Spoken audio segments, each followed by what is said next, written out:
যে বাংলাদেশের উপর দিয়ে যদি এই রাস্তাটা তৈরি হয়ে যায় তাহলে পার্মানেন্টলি চিরস্থায়ীভাবে বাংলাদেশ তাদের দাসত্বের শৃঙ্খলে বন্দী হয়ে গেল।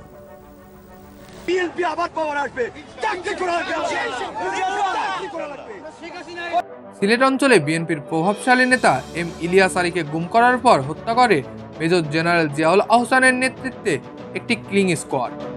হত্যার পর খুনিচক্র ইলিয়াস আলীর লাশ যমুনা নদীতে ফেলে দেয়। এই চাঞ্চল্যকর গুম ও হত্যার নির্দেশদাতা ছিলেন খোদ তৎকালীন প্রধানমন্ত্রী শেখ হাসিনা। আন্তর্জাতিক অপরাধ ট্রাইব্যুনালে 164 ধারায় দেওয়া স্বীকারোক্তিতে র্যাব সদস্য সার্জেন্ট তাহেরুল ইসলাম ইলিয়াস আলীকে অপহরণের পর লোহমস্তক হত্যাকাণ্ডের বর্ণনা দিয়ে চাঞ্চল্যকর এসব তথ্য দেন। এই বিষয় নিয়ে একটি অনুসন্ধানী প্রতিবেদন প্রকাশ করেছে দৈনিক আমার দেশ। সাংবাদিক অলিউল্লাহ নোমানের করা সেই প্রতিবেদনে চাঞ্চল্যকর ইলিয়াস আলীর গুম ও হত্যার আদিঅন্ত তুলে ধরা হয়েছে। 164 ধারা দেওয়া স্বীকারোক্তিতে তাহিরুল বলেন, জিয়াউল আহসানের নির্দেশে ঘটনার রাতে শেরাটন হোটেল থেকে তিনি ইলিয়াস আলীকে অনুসরণ করেন।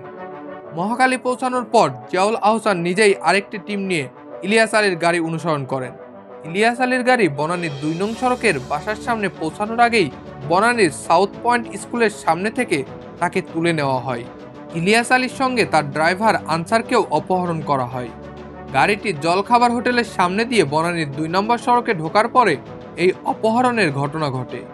ট্রাইব্যুনাল সূত্র আরও জানায়, ইলিয়াসকে হত্যা ছাড়াও র্যাবের জিয়াউল আহসানের কিলিং স্কোয়াডের এক সদস্য একদিনে 11 জন এবং আরেক সদস্য 13 জনকে খুন করেছিল।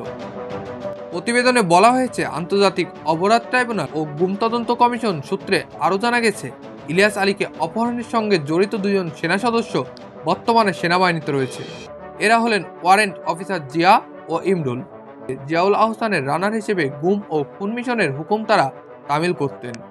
খুনিচক্রের সদস্য হিসেবে চিহ্নিত হওয়ার পর গুম তদন্ত কমিশন ও আন্তর্জাতিক অপরাধ ট্রাইব্যুনালের তদন্ত টিমের সুপারিশের পরিপ্রেক্ষিতে সেনাবাহিনী এই 2 সদস্যকে ক্লোজড ও অভ্যন্তরীণ করেছে বলে সংশ্লিষ্ট সূত্র নিশ্চিত করেছে। গুম তদন্ত কমিশন সূত্র জানায়, শেখ হাসিনার নির্দেশেই ইলিয়াস আলীকে গুম ও খুন করা হয়েছিল।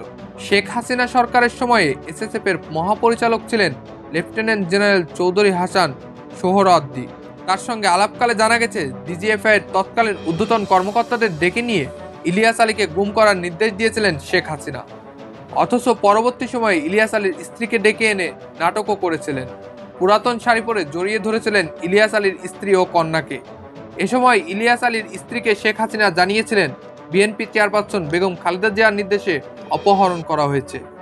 অভ্যন্তরীণ রাজনৈতিক বিরোধের জেরে হিসেবেই এটি করা হয়েছে বলে ইলিয়াস আলীর স্ত্রীকে অবহিত করেছিলেন শেখ হাসিনা। মুসাব্বির আল নাফিজ, আপডেট শিরোনাম।